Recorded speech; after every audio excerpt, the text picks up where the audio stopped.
সিলেটিরা কারা? বাংলাদেশের মানচিত্রে একটি কোণ আছে যেখানে ভাষা আলাদা, সংস্কৃতি আলাদা, ইতিহাস আলাদা। এই মানুষগুলো কারা? হাজার বছর আগে এই ভূখণ্ডে ছিল ককেশীয় আর অস্ট্রেলয়েড মানুষ। তারপর এলো মঙ্গোলীয় জাতি। পঞ্চম ষষ্ঠ শতাব্দীতে আসে আর্যরা। স্তরের পর স্তর, রক্তের মিশ্রণে তৈরি হলো এক অনন্য জাতি। একজন পণ্ডিত বলেছিলেন, যখন সমগ্র বঙ্গদেশ সমুদ্রগর্ভে বিলীন ছিল, তখন শ্রীহট্টে আর্য জাতির বিজয় বৈজয়ন্তী উড়েছিল।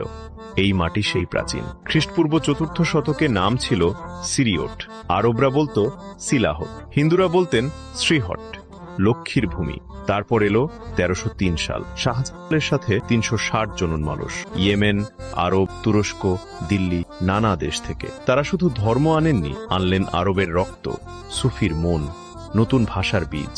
সিলেটিদের নিজস্ব লিপি, নাগরী, নিজস্ব সাহিত্য। মহাভারতের প্রথম বাংলা অনুবাদ লিখেছিলেন একজন সিলেটি। ব্রিটিশ আমলে সিলেটের তরুণরা জাহাজে উঠলেন, লন্ডনে নামলেন, ফিরলেন না। আজ টাওয়ার হ্যামলেটস থেকে দুবাই, সিলেটিরা পৃথিবী জুড়ে। দ্রাবিড়, আর্য, মঙ্গোলীয়, আরব, সুফি, হাজার বছরের মিশ্রণে তৈরি এক জাতি। সুরমার পাড়ের মানুষ, শাহজালালের উত্তরসূরি।